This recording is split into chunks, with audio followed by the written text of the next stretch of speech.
بسم الله الرحمن الرحيم الحمد لله رب العالمين اكن ñaare echen de ñaare la ñaare modde ini soma aban soma o ma fo ni tele parce que tele borasande anta ga ni ñom may angani ñonguma am do fana bisiko fo na kare ma bebi yere wo kono ko bebi yere wo kono na wa tabarakallah ikakane torotila bashi fuite bashite folo inana kaba ay wa ma fo bismillah ambi kun o te wa Odo. Eni ne fama afama de. Depuis salo be neneje. Depuis salo be neneje. Depuis 2021 hein. Depuis 2021 be neneje. Ambi 2022 là. Faut amba clé nanina. Tiens la gara fama. Dinya tele. Yeah, depuis salo. Depuis salo. La tiens la amena. Amena. Dinya ka tele. J'ai dit ante mena nyona ka solo sambi ala ka sawere. Santi mena fo sanguru na fami clé nanina. Ami clé nanina o. Ok. Ja yare ansur yana. Unjme. Muna bisura. Ko shu me o me ko dugu bije de bamaro kote. Ko shu me o me ko dugu bije. Okay. O ba fa ko ndufo. Galo me o me dona cheme sala. Ko halmana immene chocho yeshi chocho dondo bisa. Ko yeshi chocho ko dondo bisa de. Okay. Donc nodo anga ñu manqué. Abana. Eje ñaare. Comme tu dis. Ça va, Dieu merci. Ko ñina ni jog mat sekat lo ngay ñow fe. Olu te kula nga ñoo may de. Yi. Emuna. Uti be. Emuna be. Anto be mala ku ndone. To be mala ku ndo. Ko ni badon jog mo se ñina la sa. Jakuma be sulaw. Jog ko dagate ñina ya. Adonga obdam. Ay me ñina do fere be jakuma do gene. O te here. No te here. O kon te here ni o te here de. Parce que bamano ko bamano le côté de bamano côté ya famo ko ni e bakroni ye wara gologa ko e sa eno e emuna e bakroga sigi wara gologa e sa e mona ede so unyana ma nyet siga nani ere Allah akbar utije Allah akbar ko nafigi ani kilograin ko tike baroko nyimo ay wolu siga baroko emuna e ma vamo na mbo zana do fena fo ko klogrembe fana se karama parce que figi perenga puma le fe na figi dumba fe ka dogo puma fo o tsaka nyoko yon tsaka nyoko yon Allah akbar bismillah ami do nyumena tarata e kalot le joli le jamais kalot le nani sa ba fla le ni mo ani fla ye sa ayel mana koy ne ma fo le bisalo manja ne o fo yo depuis salo manja men ayo amba dam gafa muntu le soro de faso ka fasriye ale ko kungulo yoro bala e sor ale ko la fe min ka o de ye ko chama cha fanga ale janya wakati mna ko sisa nyininga lu ko ni te ngunembe ka sabuke ko ukoni weka usema femina o de ye assise nationale de la refondation min koni kera ukon ba fe ka bengaran sabam fole munun ka olu konna ka olu konta ninka barake ni olu wasa chama cha fanga ko do se ga fara akan tugo mina al no asro sedo ko al kon ko la nyininke chama cha fanga ko akoni kana bo a wakati ko fole min fora o kan ko fenga na fara o kan kunga me wakati me ko sokon ba faka barake ni assise nationale blanini munun bora ale konna na do mun konna na politiki ma flali ni sanfe kala karamogo do lu koni wakili na tadi esor ni ale kala silie ni esol black ref indicateur nouveau ango segere kalaje indicateur du renouveau avec mon famille ka o de ye bi so ma dayna école karamogo kon ye barabla do kon damne barabla ko folo metallique adabora ko article 39 o ni la abu bolo alibi mais ni fin furaj ma be mu ko article 39 ko foka o taka o do bala waira ka foko ke barabla ko folo metallique clé duru ola indicateur du renouveau ni ale kala sele ali bi amto kalango kum konnana fonction publique ale talu kum konnana ayam ko koni uka ni songwa irake ka sabuka ko licence be mamunu mbolo lutte ka seka fonction publique konke koni jamala nyamgo ma fere koni ni dona na tawla ku fana na boka uka ni songwa ira ok indicateur du renouveau ni ale kala sele ali bi ani indicateur du renouveau beto nyokon fait c'est moi fanga ambe mun kon nana ko politique tondo kon bina fra nyokon ka wasa kuma min kon be no de ka chama fanga kon kun tagala ja fukata na ye samba fla ale ni mugan ani woro ola ko politique tondo kon be franoma kulu kon la benina wasa ni wale ko fole mini ala be ombe sena akana se ka ke choko mina indicateur du renouveau ne ale ka la selie alibi ani indicateur du renouveau be to ñokon fe amta koro ka olu fe no ayira ka foko burkina be dogojola do ko ni boto ka dogojo ko na ko mamra ma fentiki do ko ni u bulula fe be la jele minne ulla indicateur du renouveau ni ale ka la selie alibi ani indicateur du renouveau beto ñokon fe Dr. Umar Mariko politique tombe na bufuma ko sadi onyama ko le kon ga kiri baraw ko olu kon be damne bi song mada ina kon nom ne no femina o de ko ne ninjugu ta kanyeshi nyamana nyamako olu ma kiri baraw ko ni olu be damne bi song mada ina alibi ani indicateur du renouveau be to ñokon fe yira ka fo ko kuma kon be sena ko ga do fra chama fanga o kuntakalaka o kuma kon la imam mamudi ko ale kon de ba ko ya yira ka fo ko ni wale mi kon be ka fo ko o te olu fele indicateur du renouveau ale ka la seldu info matin information jumelle bala ni e jonga kungolo ale kan info matin ale kuma na fɛn min kan o de ye ko kɛnɛya ta fanfɛla la kɛnɛyaw ka lafasalitɔn filaw kɔni y'a yira k'a fɔ ko donna nataw la ko bɛna taa tile 3 baara bila o la info matin ni ale ka laseli ye info matin y'a yira k'a fɔ ko école karamɔgɔw olu fana kɔni ye baara bila dɔ kɔni daminɛ bi sɔgɔmada in na info matin ni ale ka laseli ye ayiwa o bila kɛrɛfɛ indépendant ko di indépendant ale kuma na fɛn min kan o de ye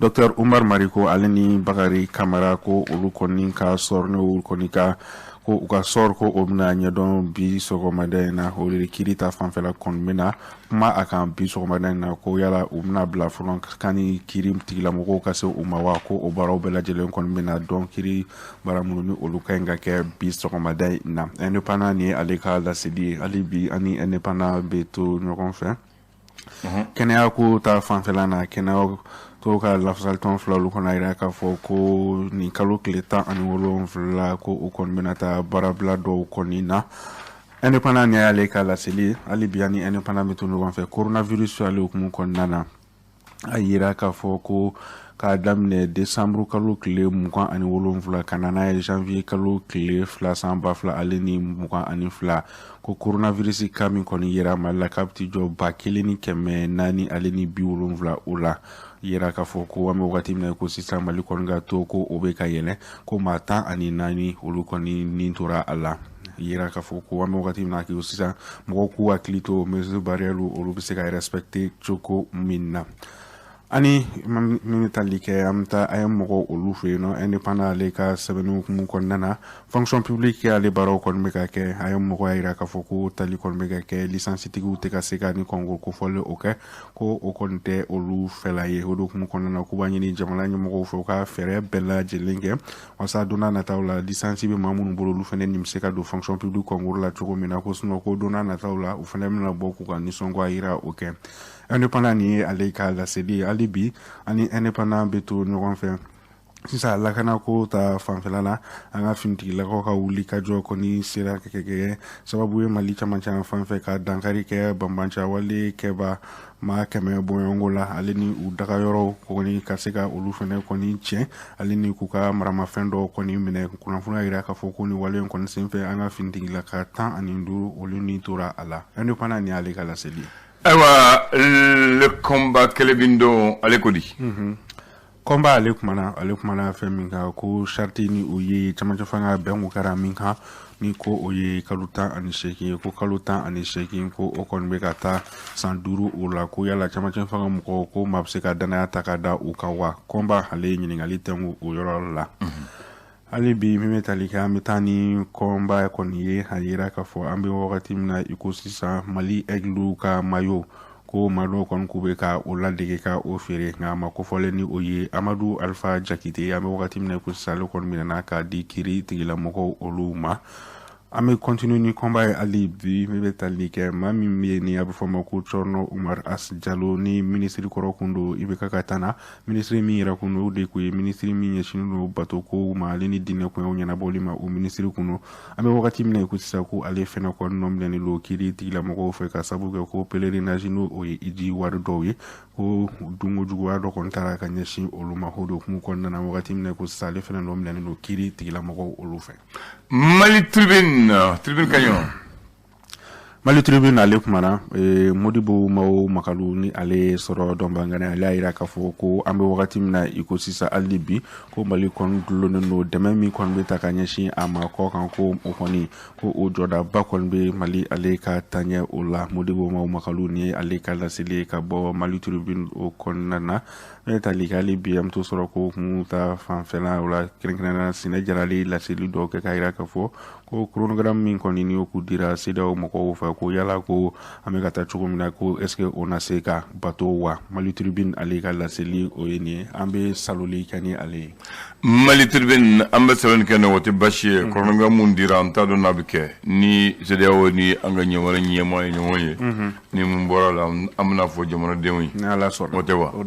amda ko nan kuni bala mbufle de ko sama ko kele ro zunzani jorote siu e ba am tage fledi aywa sikatola Etienne Niaré, kunu neni Andrea a commencé, Bamako Bamba Niaré, Kimba Kono, Ayata commune ko Bamako est district ko a composé des communes woro de bala. Commune woro. Aya commune folo ani commune flana fo kunu.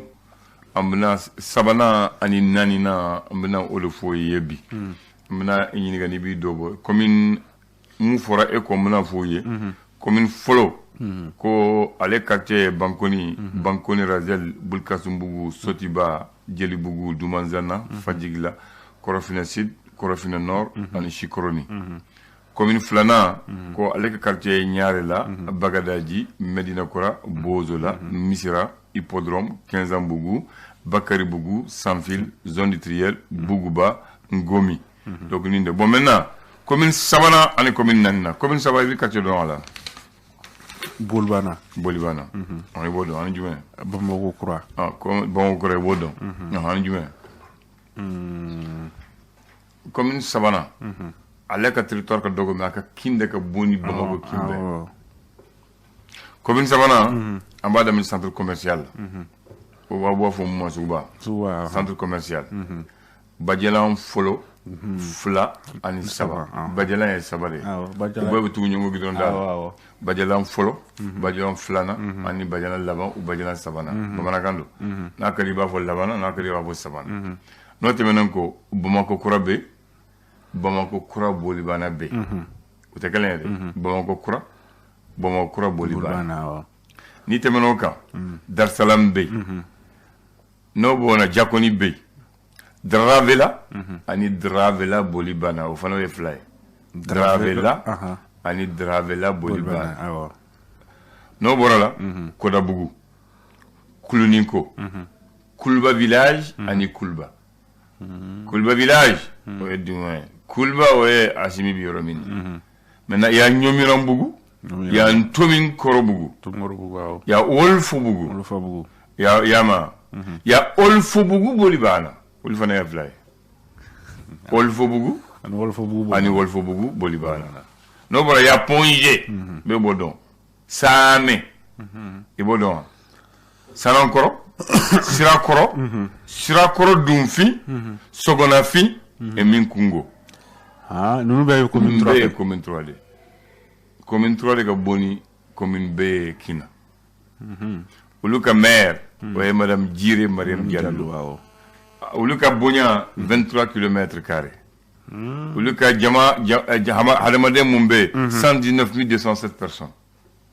Maintenant Nambora amna commune Nanina. Commune Nanina au Kachamacha. Mais akabo chien flani commune Savana. Commune Nanina Omacha Taliko Lassa Sibirbugu Djikorni Para Sebenikoro Hamdallah Zey, la Fiebougou, ani Kalabambougou. Abba. Ale dunga boka imae, ibata ola katama dikor la gata, inkola katama singurata Kalabambougou. Akaboni comme trois et pimun pan.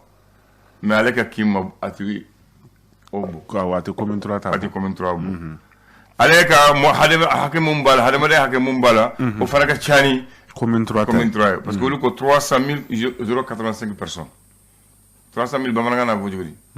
Bamanagana 300 000. Ba woro de dewa. Aire. Bac mais ça va. Voilà. Maintenant, à la superficie, c'est 37,68 km². Où le maire Togo, Adama Berete. Adama Berete de où le maire. Donc, nous sommes communes. Donc, nous sommes Kamogoga Femme. Commune 3, qui ont fait. Et elle s'est fait. Centre commercial. Badjalan 1, Badjalan 2, Ani Badjalan 3. Bomako Koura, Ani Bomako Koura Bolibana. Dar Salam, Diakoni. Dravela, Ani Dravela Bolibana. Kodabougou, Kuluninko, Kulba Village, Kulba, Nyomirambougou, Ntominkorobougou, Olfobougou, Ani Olfobougou Bolibana. Ponge, Same, Sirakoro, Dufi, Sogonafi, Minkungo. Yolo. Mouran Anisaba. Ou comme mère Madame Bire, Mariam Diallo. Avec quelle des musées mère la Bamagovana. Ambou Wadimina. Avec quelle des mères centrales, Bamago Mary, Mary Worobe. Allez dire. Yafam. Maintenant, non, tara commune nani na 6 ans. Commune nani na. Obe, commune nani be. Bamago est commune Worode. Commune nani be Yafela la. Flau drone de Bakofe. Au fond, bon, ah, mon flash n'a pas bon. Oh, ouais, bon, Nani be, Bayan Flala. On va faire rive gauche. Nan de Bayan. Flavé. Commune Folo, Flana, Savana, Ani Nanina, au Bébé du Gonaya. Woro, Duru, Ali Woro, Olive Bakof. Fomogodon. Donc, commune Nanina, où elle a fait beaucoup d'akata. Où elle a fait Taliko, Lassa, Sibiribougou, Djikorni Para, Seveninkoro, Hamdallah Azei, Lafiyebougou, Kalabambougou. Ou le maire Adama Berete. Voilà. Donc, c'est un acte de Mogoya femme. Donc, nous ne devons pas le fouiller. Mais, donc, on a mis une quelqu'un parce que comme une femme, nous avons fait un non. Eh, bon, et bien, comme une moulin, ah, ok, moi, il faut ignorer. Ah, Cambré. encore merci.